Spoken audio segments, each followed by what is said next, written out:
Welcome to Signal, the podcast that raises your frequency. I'm Mory Fontanez. And I'm Melissa Grushka. And today we're going to talk about the difference between ego and your higher self. Bean, are you ready for the answers? Fascinating.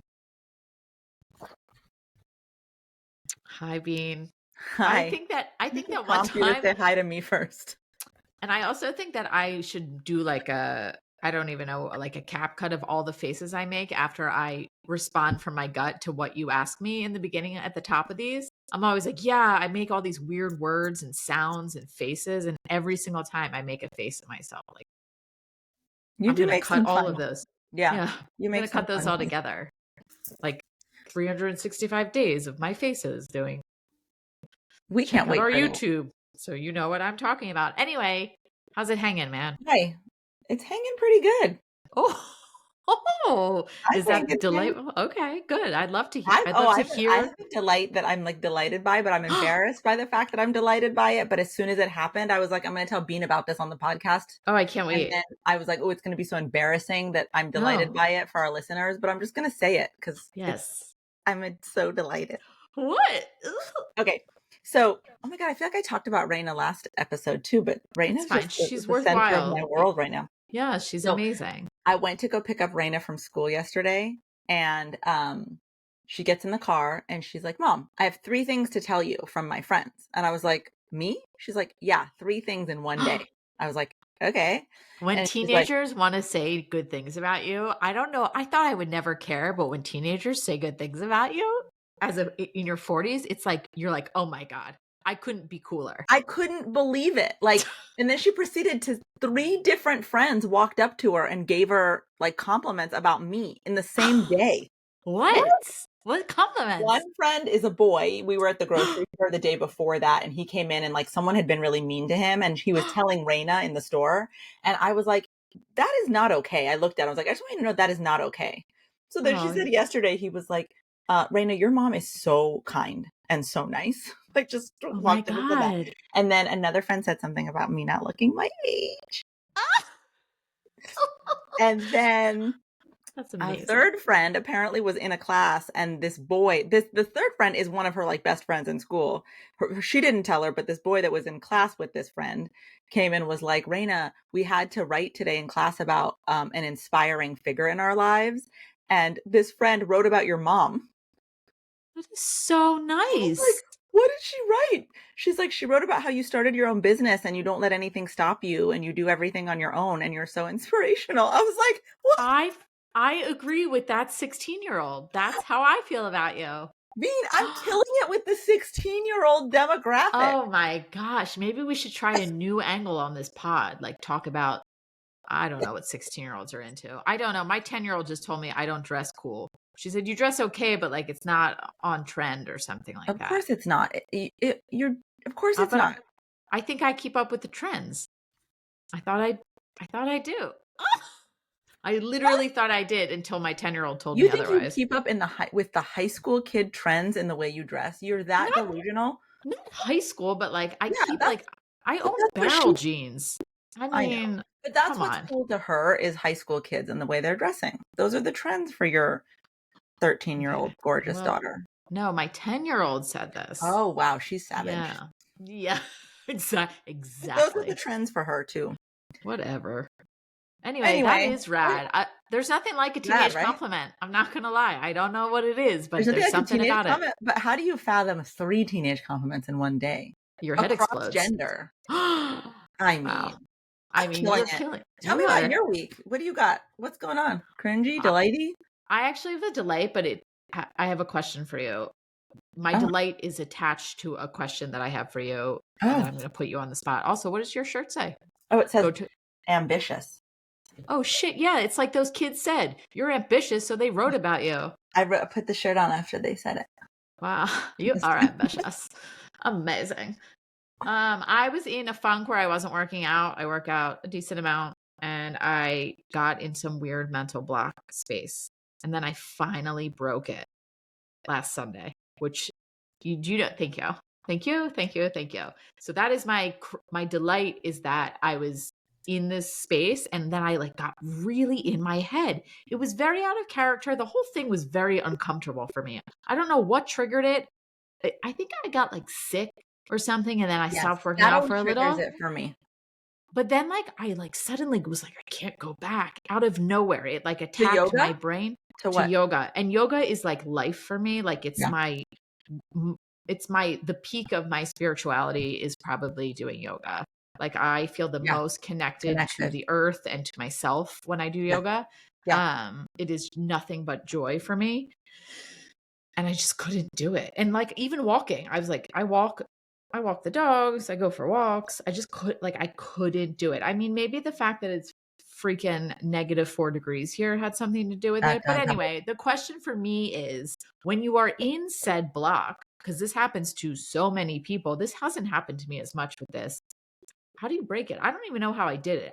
Just forced myself to Oh, go, no. but sometimes you can't force yourself to go. How can you psychologically I break a block?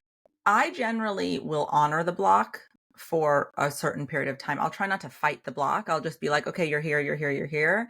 And then I will decide that I'm gonna feel the block and go do the thing anyway and just say, "Hey, it's just an experiment today." This happened a lot with writing, like writing the book. It was like, Yeah. I'm not gonna write this chapter. I'm not gonna write this chapter, right? Because imposter syndrome was like, you don't know what you're doing. And so I'd let it go. I'd let it go because it's also part of my creative process to procrastinate. But I would say then like maybe on the third day, okay, you're feeling the block, but you're going to sit down anyway, and you're just going to see how you feel afterwards. Or you're feeling the block, but you're going to go to the gym anyway, and then just see how you feel. It's just an experiment. So I'll convince myself I'm doing a little experiment, and then I'll Wow. feel so good that the serotonin will help me Right. do it again. Wow, it's so scientific. That's what happened. I went to yoga and I was like, shit, I love yoga. What was I thinking? Yeah, But that block got bigger and it every does. week it The grew. And more I'd be you like, the more I fight it, I'd be like, I'm just going to go on Tuesday. And then I wouldn't go. And then I was like, God damn it. Now it grew again. It grew by like another inch. And then But I there's wouldn't go something again. so powerful about registering it for what it is as a Yeah. separate part. Like, oh, here is a block that's trying Yeah. to stop me from doing something. Oh, I see you. There you are. You're a block. Like separate it from yourself, look at it and say, oh, there you are, rather than internalize it or have shame over it. I had shame. I had Yeah, a lot of, that's what I made kept it being, extend. yeah. I kept being like, what is your deal? Like, you love you. What are you doing? Why are you Yeah, acting like this? shame extends things. Yeah, well, It, that's what happened to me, but I'm it proud is of my you. delight, thank you, that I pushed through. I felt amazing. I was like, "No, duh." You are amazing and you look amazing and you're cool. You dress cool. Wow, thank you. This is actually my daughter's sweater. Oh, well, is that what happened? You turned to just going into her closet once she told you you weren't cool? You were like, "Fine, Uh, I'm gonna start I wearing your clothes." I am you now. I single white femaled her. All right, well, Bean, listen, we get this question a lot. I get this question a lot when I do content or I'm coaching. People will always, they're very fascinated by the ego. What role does the ego play in this work about, getting closer to your higher self and living your best life and living in alignment with your higher self?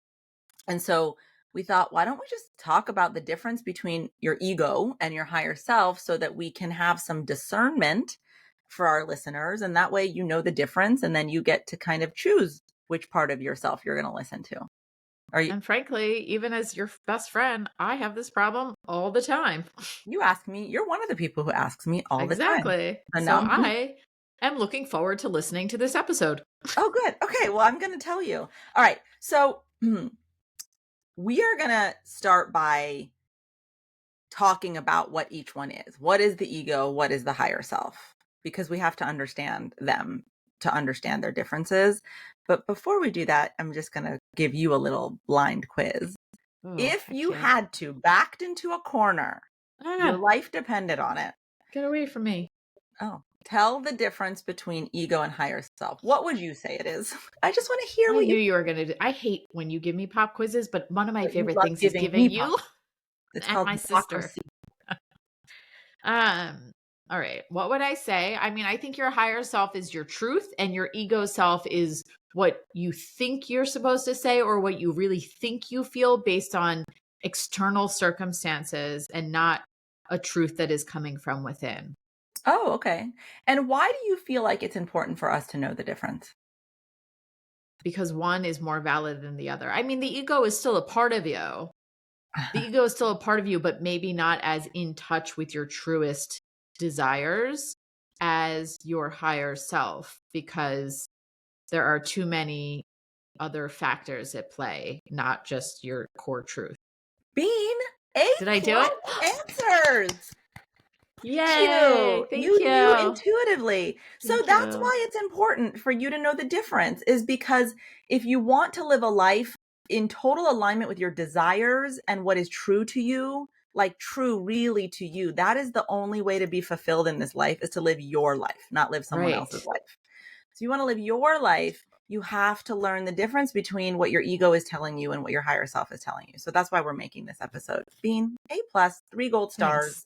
Wow. Even when I meditate and I'm hearing what would be referred to as my higher self, I'm always like, who is that? Like, is that the right one? Or Get out of here. Yeah. did I implant that idea? Am I Yeah. hearing my own self? Like, what's happening? Yeah. Yeah. Yeah. Okay. Well, I'm here, first of all, as I am with all of my work, to make sure we don't have shame or judgment over the ego. I don't really love the idea in healing that you have to have a full ego death to um, Yeah. live this life fulfilled. There is a benefit to having experiences where your ego does get put aside, like, psilocybin journeys where we've talked about where your ego does move aside and you're seeing things completely without ego, because that's how you actually see the Right. truth. That's the most Um, clear. That's the most clarity. So why yeah, shouldn't you then have an ego death? but you aren't going to live that way 24/7 because you're a No, human being and ego is part of being a human being. and it's Um, overwhelming to well, live let's that talk way. about the ego. Like, what is the role Okay. of the ego? Why does it exist?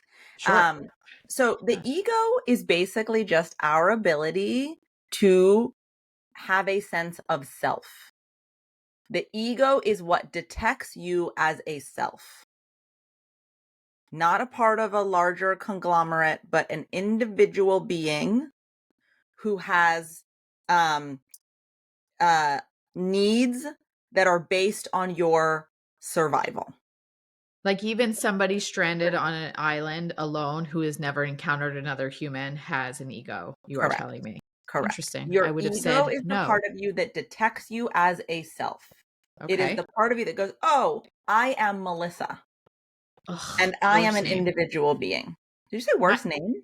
Yeah, my higher self says when my ego says I am Melissa, my higher self goes, "Ugh, you need a different name." Your higher self would never say that to you. All Well, right. But my ego does. often this detection of self part of us is rooted in fear Yeah. and societal conditioning, because the ego's entire function is to protect self, for self to Societal survive. conditioning. That's what I Yeah. was saying about an island, deserted island. Are you Yes. really having an ego there? But right.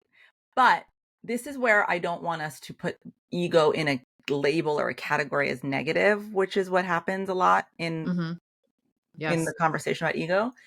And Carl Jung, we're going to talk about Carl Jung, the photographer, philosopher, a lot. He's talked a lot about there's Jungian dream therapy. He talks about Yes. dreams. He talks about how we see ourselves. He talks about the conscious mind, the subconscious mind. His work is really foundational in the way we understand consciousness and self. And so he's done a lot of really important work around ego. So you're going to hear his name a lot. But Carl Jung says the ego is necessary for us to Right. navigate the external world. We can't navigate the world that we live in unless we see ourselves as a self and we're Right. thinking about what self needs and how self needs to survive. Right. But when it's unchecked, it's overbearing. And we haven't learned how to put ego in balance. So Oh. here's some characteristics of your ego. Your ego is most likely to make fear-based decisions. Your ego is thinking about protecting you. So fear-based decision making comes from your ego. Your ego also seeks control. Your ego operates under the illusion that you can control every facet of your life because it is only detecting self. So what's left out of that equation? Support, the universe, your Right. divine connection, your connection to all of consciousness. It does not detect that. It detects self as the only reality that exists. So it is under the illusion that it can control all outcomes. Your Okay. ego is also the part of you that seeks validation because your ego is looking at its value in relation to other. How are others telling me that I am? What am I worthy of? Your ego is the part of you that seeks validation. And it can also be, because of that, driven by things like pride Right. or comparison or insecurity. Because again, it is trying to measure self up against other things. It's constantly focused on self. I'm not loving my ego right now based on all these things you're saying. I'm not so hot for ego. I know. And that's the thing, is that ego, particularly right now in this moment in time in our society, is Yes. it's gotten really it's overgrown. Out of It's hand. out of hand, right? But the ego plays a really important role in individuation, right? Like, it's important to Right. understand yourself as an individual, because if you see yourself only as part of a collective, you're not really checking in with, who am I? What do I need? What am I trying to express in this lifetime? Right. So it's really essential to you being an individual.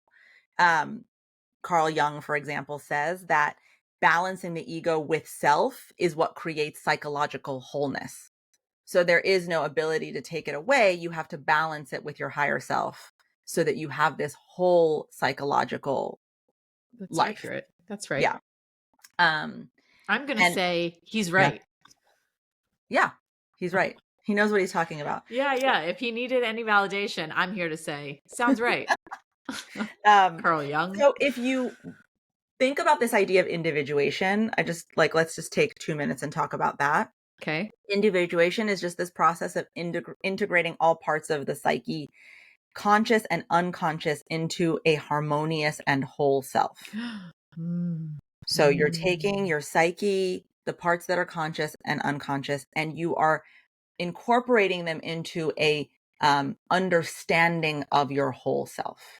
That's what individuation is, and that's what ego is allowing you to do. So the journey toward becoming authentic and unique is truly about having your ego work in your favor. You have to individuate to be authentic and unique.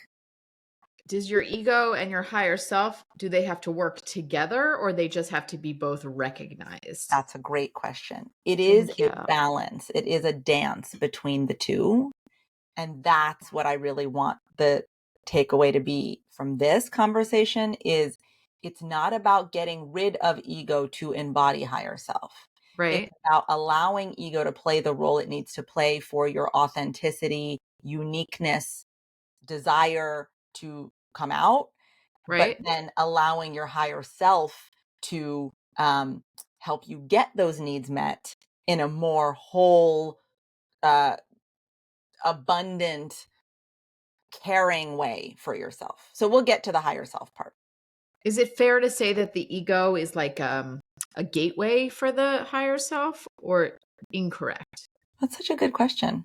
It's Thank a you. really good question. Why, thank Um, you. is the ego a gateway for the higher self? Your ego is Who's part of telling you what this? allows you to detect your higher self Oh, shit. as being your higher self. What? But really, your higher self is a collective consciousness you're channeling it into. Oh, fascinating. Your collective consciousness is the source energy, right? It is where we all originate from. It is the energy from which we come. That is the collective consciousness. Your ego is what allows you to be able to take bite sizes of that, because that concept is so massive Yeah, for our brains to right, understand, that you're able to tap into that collective consciousness as it being about self, your right. higher self. It's If like there was no ego, there embodying. would be no self. Okay. Does that make Mm. sense? Yes, Was well it clear? explained. Because it was okay. Yes, I think that the ego almost allows you to embody the part of the collective consciousness that is within you. It's like Correct. a vessel for it There we almost. go. Yes. There we It allows go. you to interpret it Right, as unique to you so that you right. can then live a unique purpose here. Love. Got it? Love. Okay, Yeah. good. So that's why it can be in balance.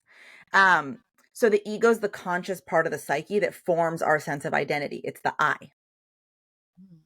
right? So it's essential for navigating daily life. It's essential for understanding the world. Um, but it's limited in its perspective, like we just talked about, right? Right. Because, like I said, it's tapping this collective consciousness, but it's got to put it in this. And so, what it does, because it's limited in its perspective, is it clings to societal norms and it clings to experiences from the past that create fear and limiting belief systems because it puts I in front of it. So, I don't know if you've ever heard this saying, but I am are the two most important words a human can utter. And whatever comes after that is what is your reality. It's the truth. Your ego is taking a lot of your experiences and creating I am statements that are limiting beliefs. I am unworthy. I am too much. I am not good in relationships. I am lazy. Like, think about some of the things right now for a second that you tell yourself about yourself that you believe to be truths that are limiting. That's your ego creating an identity out of that fearful or upsetting experience. It's creating a limiting identity statement. What about the positive things that the ego is That's telling also me? your ego. Like, you're fun. Yep. That's also your ego. I am You're fun. I silly. am nurturing. I am a good mother. That's Yeah, a full ego I statement. am. So it might not be accurate. It's It's my not about, accurate. It's my reality. remember, your ego's not all negative. It's what Right. allows you to see yourself as an I. So Yeah. it will reflect the true positive parts of you as well, but it's also the part of you that clings to the trauma that Yeah. creates the limiting belief systems and the societal norms that it's comparing itself to. So what Carl Jung says is that in individuation, for this to be done in a healthy, balanced way, the ego has to recognize its place as a mediator rather than the master. Oh, love. What do you like? Balance. What does that say? What does that mean when you hear that to you? I feel like it almost has to be a more neutral interpretation of these thoughts and experiences in order for your higher self to come through. Hmm. There can't be all of these even positive or negative emotions attached. It has to just be sort of like the vessel. Perfect. It has to sit there as a moderator. This is this information. This is this information. This is this information. The reason that it becomes problematic for us is that we allow it to become the master. And by Right. the master, the way that I say it, like when I'm in a session, it's like, who's in the driver's seat? Who's Right. driving this car right now? And if the ego is the only one making decisions, then you're not able to hear your higher self, the part of your Right. consciousness that's tapped into something greater and more divine. But should we be ignoring our ego or just working towards getting it to be more neutral? We're working toward not believing the parts of it that are limiting so that we can create room for higher self to inform our idea of self and then balance both of those voices. So, um, if you think about, like, when Jung says self, for example, it represents this central unifying force of the psyche. Self is the part, it's like the glue that's bringing the entire psyche together, and Right. it's encompassing your conscious and your unconscious self. So the ego, to answer your question, has to surrender this illusion of control so that you're allowing this self, or as I say, higher self, Right. guide you towards greater harmony. So if the higher self is this unifying force of your conscious and your unconscious self, then the ego has to say, "Oh, I recognize that there's a larger self, that I Right. am not the only one that must be in control for our survival." It has to hand some of that over to the larger self or higher self, as I call it. And so Are this, we allowed to believe or follow along with the positive aspects the ego brings to our lives? Or as just trying long as we are not relying on those positive aspects to to define make our all self decisions? fully. Yeah, Yeah, got right. it. Um, so what we have to do in this work is confront this unconscious part, this shadow side of our ego that has the limiting belief systems. Oh. Hence this method that that I've created, which is What method? which is about really, if you want to embody your higher self, it starts with addressing the limiting belief systems, and that's the ego self. Interesting. What do you think so far? Thoughts, questions, feelings? I just love how almost everything we do, it doesn't have to be tied back into your method or what you believe in. It just like naturally goes there.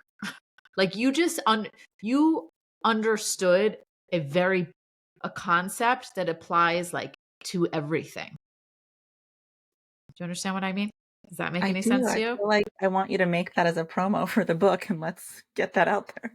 All right, write that down, everyone. Everybody will love to read that from me. They'll be like, from who? From her best friend. She understands everything that everything ever needs to be. Her method applies to all things all the time. Perfectly. Okay, so let's just talk about this shadow aspect of the ego, this limited self. The shadow aspect of ego is basically just, like I said, limiting beliefs and fears and repressed desires, Oh, sexy. right? Thanks. So the shadows, this part of the unconscious psyche that contains hidden, socially unacceptable aspects of ourselves, Oh no. which creates shame. And so think about then why there's so much work being done as we evolve to talk about how different people are worthy and acceptable. Because Yes. prior to our consciousness evolving, our culture and society was telling us what was acceptable. And those of us that didn't fit into those buckets, which, by the way, white or not, male or female, non Or binary, not.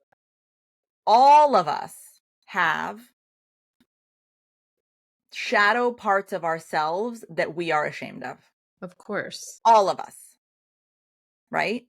And in 100%. fact, this is the challenge we're having right now with men and boys who feel that they have to not have emotion. And so emotion is something that they feel is a shadow aspect of self. Right. So even those of us that are privileged and in power have this happening. But then if you go from there to who they have oppressed and what standards they have created for being valuable, then every community that doesn't fit what those that are in control say is good is going to have more aspects within themselves that are in this shadow closet, this part that contains shame. And I know you're So saying we're evolved. We're evolved, but it feels like that's still completely happening right now.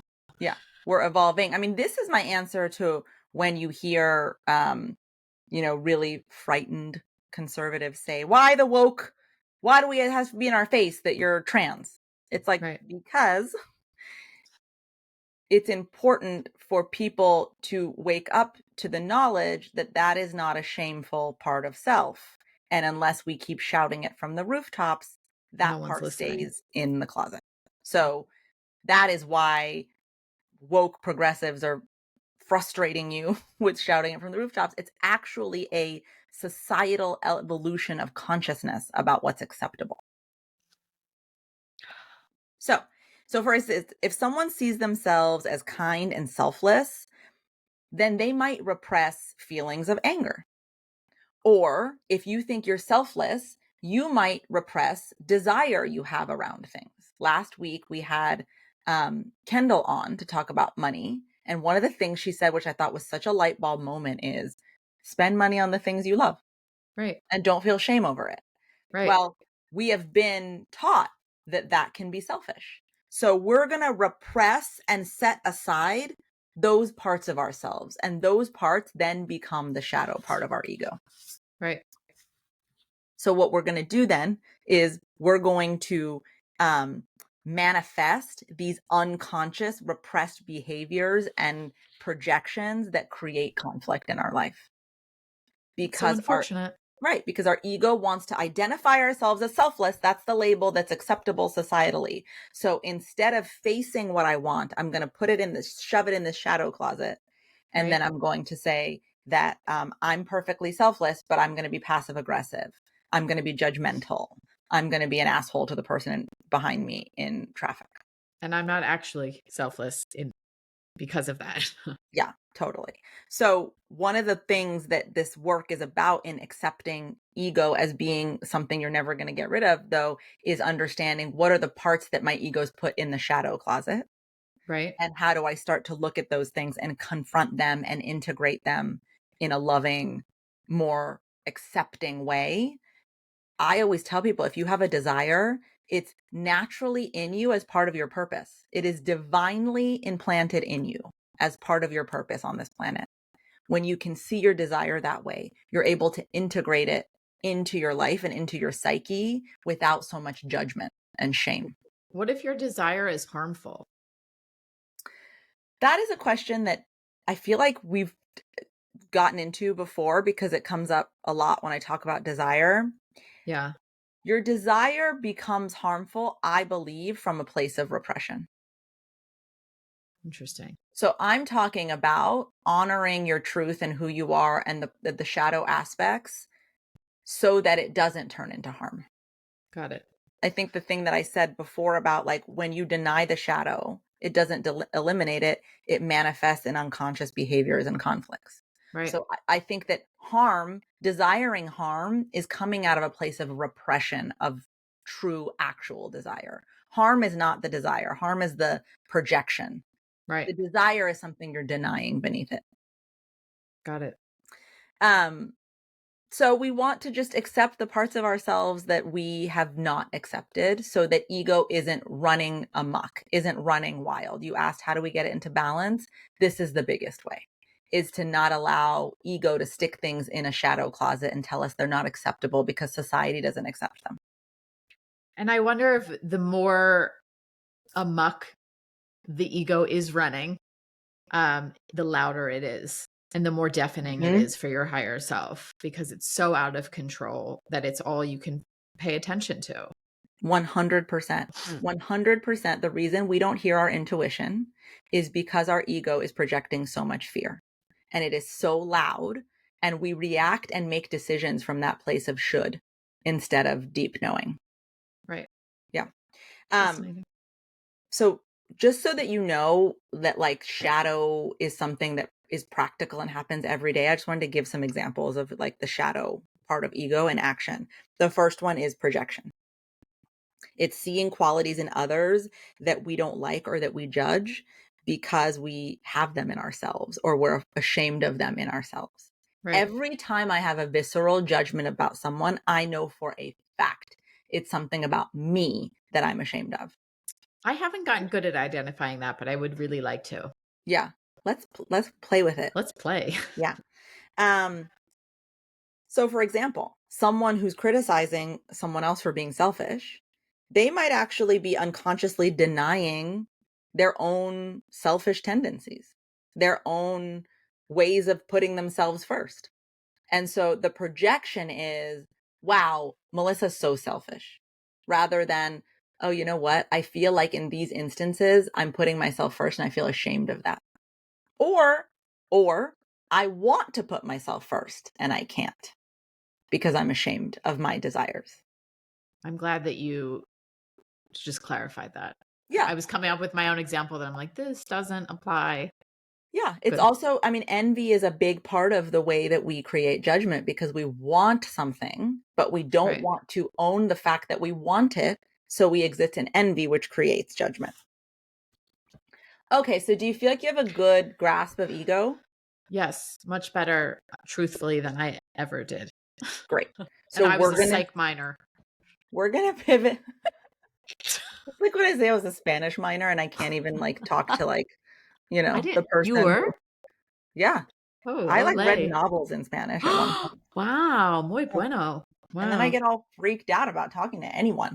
Oh, wow. Let's Okay, try it. That's your ego talking. that's my ego, exactly, saying that I can't do it. So we understand ego, so now we're gonna do what I said, which is understand higher self so we can juxtapose it. Put your hand under the book behind you, also called self-titled Higher Higher Self. self. I think I should get one for my shelf behind me also, please. You should. Well, I when this is just the proof. When we get the real hard cover. We'll put it there. Okay. Higher self. I mean, listen, if this is your first time listening to the podcast, then I will define it for you. But if you've been one of our really loyal, amazing listeners, then you know for damn well sure what your higher self is. And if you don't, then get out. No, don't get No, out. I'm kidding. I'm Welcome. We're totally happy kidding. to have you. So your higher self is the part of you that is the most aligned to your inner truth, who you are, what you want, what you desire. It is totally unconditionally loving of you and others. It is the source, the seat of your intuition, the source of your intuition. Or as I say in the book, intuition is the language of your higher self. That is how it speaks to you. And it is the engine of your purpose. Your higher self is there to allow you to live your purpose. So think about you when you are feeling your most confident, your most worthy, your most clear and loving and lovable and intuitive. That is your higher self. I feel like you're in a trance. Well, I was just thinking in my head, is Mory just my higher self? Is she like an illusion? Is my whole life made up and it's just Mory in there talking to me? Yes. Okay, so we talked about the characteristics of ego. Let's talk about the characteristics of higher self. Okay. Higher self operates from love, compassion, and purpose. I'm Higher self way more into the higher self than the ego. I can get Higher behind self it. does not also, this is a big differentiator. Higher self does not believe in scarcity. Scarcity is actually an illusion. Higher self understands the inherent abundance of our world, meaning that I can have it and you can have it, I that I love can be that. enough and you can be enough, that there is no need for me to hoard out of an egoic space of this is my identity, but that my identity as a beautiful, wealthy, successful person can coexist with your identity as a beautiful, wealthy, successful person. Did we just manifest that? We did. Done. Amazing. Where ego is seeking external validation, higher self seeks internal validation. Higher self is there to ensure that you see yourself for your value and that you are aligned to your decisions because they match what you want and need internally, not because someone else tells you that that is what you need. Higher self is interested in growth. So I tell people that ego is a survival mechanism. Higher self is a thriving mechanism. Higher self. So ego is there making sure the plant's getting sun and water. Right? Higher self is like, let's grow as tall and as fruitful as possible. It's the energy of desiring growth. Do you And think do younger people, I'm thinking of like teenagers, are they all their higher self is also in the same boat, also like abundance and growth? I feel like they higher really can't self hear it in because teenagers. Yeah, good. their ego I is just so paying attention to their surroundings and fitting in and making it work that their higher self is like muted. love this. And when you guys get the book, read chapter 4, because chapter 4 is called My Teenage Hero. And what I say is that our higher self is really loud in our teenage years. It is the force that causes us to rebel because we need to individuate from our families for our survival and our ability to grow and thrive. Higher self is the one individuating you from your family while Oh, your egoic fear self is concerned about what your peers think. So it's very active in you, but you're still in this dance. no Does wonder that it's so answer your question? chaotic. Yeah, no wonder Yeah, it's not muted. It's actually really loud. It's loud. clearer than you've ever heard before, but it's so Clearer than you've heard confusing. since you were a very young child. Yes. Wow. Wild. Um, Okay. The other thing, characteristic of higher self, is that higher self is acting in alignment with your values and your truth. So I always say I value freedom. My higher self is acting in alignment with getting that value met at all times. And then my truth, what I really think, not what I'm performing, but what I Right? really believe. Your higher Right. self is there to do that. So for example, we had a situation at this retreat you and I went to once where there was an instructor that came in that did not instruct in a way that I felt allowed women of color to exist in dignity in that room. Right. Some of the content that she had as a white privileged woman did not allow, and it was just me and one other woman who were people of color in that room. And what my ego fear self usually did in those situations in trying to please was Right. to make that person feel even more comfortable or try to ingratiate myself to that person so that they Oh, then gave me their validation that I right. also mattered because their content had left me out. So I needed the validation that I mattered. And Right. as I've really been working on embodying higher self so that I can be a living model, in that moment, and you and I had this conversation, I in fact embodied dignity, which was if I rejected a teaching, I would say it. If a teaching was not resonating with me, I would show it in my like I would just sit there in my confidence rather than shrinking or trying to make eye contact or trying to get, their validation. And it created actually a bit of a conflict with this instructor later in the evening. Like she did not feel comfortable in my presence, but my higher self helped me understand that wasn't my job. My job No. was not to make her comfortable in my presence. My job was to stand guard around my truth and in my dignity. So that's an example. Yeah, it is. You're such a Um, badass. so we understand that this is all part of our higher self. And in fact, Carl Jung, I think when he was talking about the concept of self as the totality of your psychic, including the conscious, I think he's saying higher self. That's what self in Carl Jung's word means.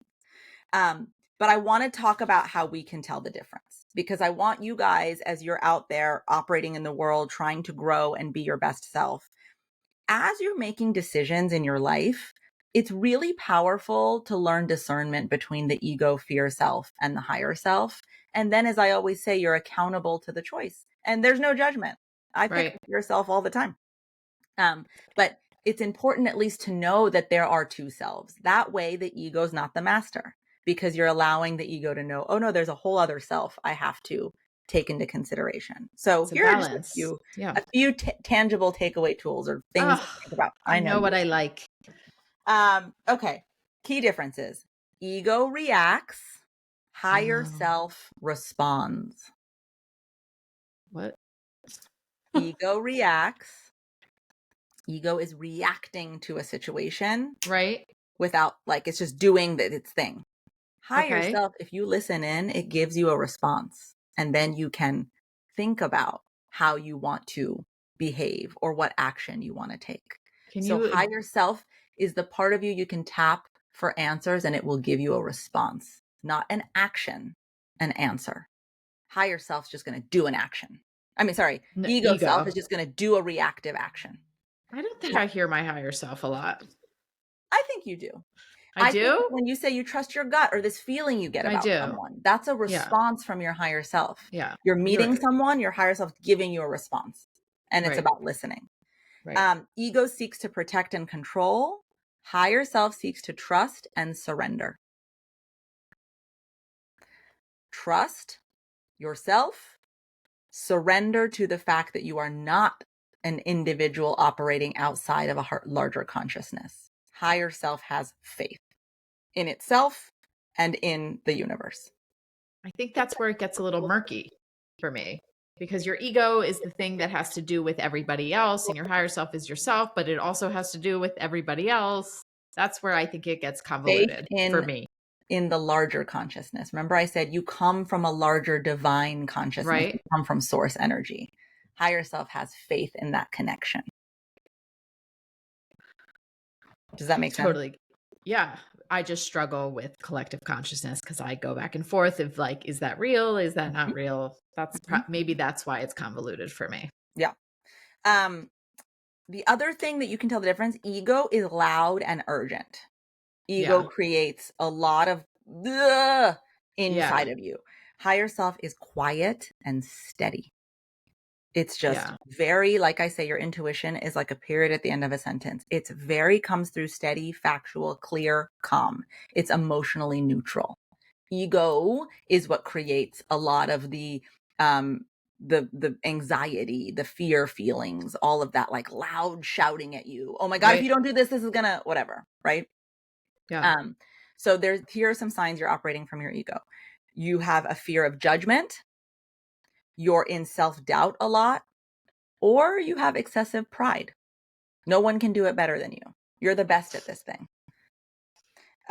You're making decisions from a reactive place. And also, if you're feeling stuck in like patterns of comparing yourself or feeling inadequate, that's a It's sign that your ego. ego is in master mode. Yeah. Signs you're operating from higher self: clear, calm decision making. Feeling like you are in touch with your intuition and it's guiding your choices.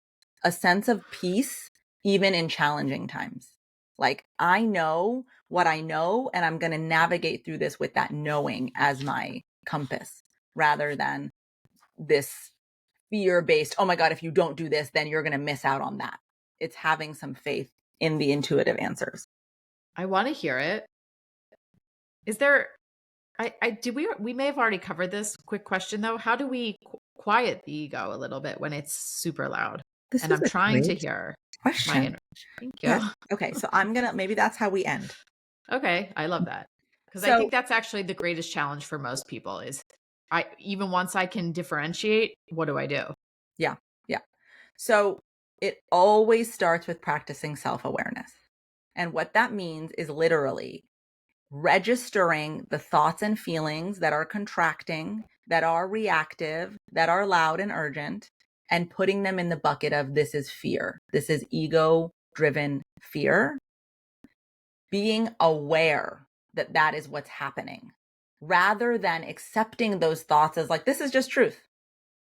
But being able to discern and put them in that bucket of, oh, this thought is a fear-based thought because it's coming through loud. This thought is a fear-based thought because it's making me feel bad. It's making me feel like I have to be reactive right now. That's one way to practice self-awareness. And you can even do this in journaling. Like, you can sit down at the end of the day and think about, what are some feelings I had today or thoughts that I had today that felt contracting, that felt upsetting, that felt fearful, that felt reactive? What are ways I acted that were reactive? Keep a log Right. of the ways that fear voice, that ego driven fear voice, is showing up in your life and telling you what to do. This just answered a really gigantic question that's been on my mind for a long time. I'm not going to share it right now, but I literally, Come on, you can't it do just that to came to us. me in this episode. So thank you. That you're just gonna I'm, leave it like that? I mean, honestly, in the grand scheme of things, I think I've said it before. You and I never know what's happening here, but it always feels very good. And it gets that feeling, I often am like, "Ooh, what's that all about? Is it just because we're friends and I like doing stuff with my friend, or is it not?" But like, no, there's a deep knowing in me that right now, this is where I need to be. And I've Yeah, been toying right now with an idea of getting a 9 to 5 and like having like a solid understanding of where I'm going to be and what yeah. next year is going to look like for me. And that is literally only out of fear. 100%. Beautiful. There we go. 100%. There we Every go. aspect of me saying I'm going to get that 9 to 5 is everything is fear driven. Every part of it. And It's knowing not where then, I want to go right now. It might be in a yeah, year, yeah. but right now I know in my core that this is where I want to be. But putting it in that category of fear immediately allowed you to tell me what your inner knowing was saying. Yeah. Yeah, That's for what I'm sure. saying. So once you decipher and you discern and you put it in the category of fear, instantaneously, your intuition speaks to you. And that's the second part, connecting with your intuition. So once you've done that, tapping in, what's the first real feeling I feel? What does knowing feel like to me? Think about it. Like, when you just know something, what is Yeah. that feeling?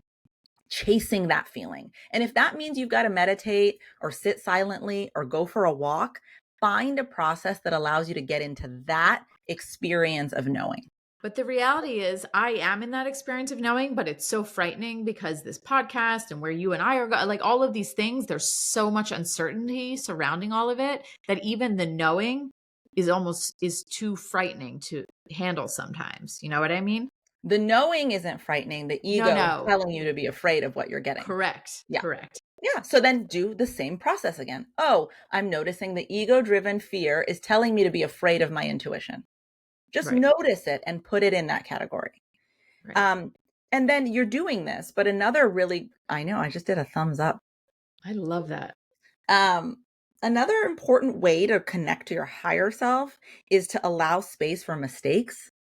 Yeah. Understand that mistakes are what are allowing you to grow, and to understand that you are here to express your purpose and your truth. So trying really hard to shift away from external validation into internal validation. How do I make sure this life I'm living, this decision I made today, this way of being feels good in here? It's an inside job, not Melissa told me I did a good job today. You did do a good job today. Thank you. And then lastly, really aligning your actions with your values. Take a moment and think about, what do I value most in life? And how do you know what you value? It's the things that make you feel fulfilled, passionate, excited, at peace. I know what I What are value. your That's actually values? really helpful because I'm very clear on what I value. Beautiful. So then aligning your actions to your values is how you embody your higher self. And then your ego is there just to register, oh, Melissa did this good thing today. Yay. And when ego goes overboard into the shadow place, we just get to say, oh, there's my ego amplifying my fear as a form of survival. So we're not telling ego to go away. We're just watching it. Oh, look at what you're doing there. And Right. that's how we're able to move ego into that mediator mode rather than driving all of our actions and decision making. I'm going to say one last thing on science because God I know damn. that you value science. Sure do. So much research on mindfulness has happened. And research has shown that reducing any ego-driven reactivity actually fosters a higher state of awareness, which means it brings your higher self to life. Science. Proof's in the Also, pudding. Maury's a scientist. Write that I'm a down. scientist. Also, we've talked about this a lot, but brain studies across multiple countries have shown the impact of meditation on reducing No duh. this activity in the default mode network in your brain that's associated with your ego. So when you are meditating or you're focusing on the present moment, as so many philosophers have said, they're actually noticing that the brain wave patterns in your default mode network that's associated to your ego, the activity is reduced there. So that's a way of literally trying to balance your ego. Meditation. I got to get back to it. All right, Bean, what is your famous Melissa's Oh takeaways? my Take us God. away. I think the ego has a really negative, I like dove right in. I feel like the ego has a really negative connotation. And it's really plays an important role in kind of harnessing your higher self so that it is part of this greater collective, but you have to make it apply to you and your world. And the ego is sort of there to do that. So, Mm, like you said, you use the language, it's like a beautiful dance. So, they need to work together. You don't need to suppress either or. You just need to understand them and their function to get them to work best together. yeah, beautiful. Well said. Hey, do you want to do the plea for sharing this episode so that I'm not always the one asking people to Listen, do shit fine. while you're the I'm going to nice do it. one? I'm going to do it. And I'm going to say that part of me debating all the time about this 9 to 5 and like just doing is because this is a weird space, a weird way of doing something that you really love. And We there's make all no these, money making this we podcast, make no and we money put our money into making this podcast. and we That's what she's really, trying to say. but we do it because we really like believe in it. Truly, both of us truly believe in it. And we really like, we could have stopped forever ago because feel like we're talking into the void half the time, but we haven't. And I think there's something to that. And I hope that you can feel that. And because of that, you want to share this with 2 people. Like, I don't want to force anyone to share it. I want you to feel what we're feeling and want others that you care about to also feel that. So please share it if you're Beautiful. so inclined to. Yes. Yes. And the more people listen, then the more opportunity we get to make this podcast. And also, Yeah. if you're so inclined by that beautiful plea, also, if you could leave us a review wherever you're Yeah. listening right Would be now, that killer. makes a huge difference as well. You like So, Amazon reviews? We like podcast reviews. yeah, we do. Thank you guys for listening. We'll be back next week with another new episode of Signal. See you then. Bye. Bye.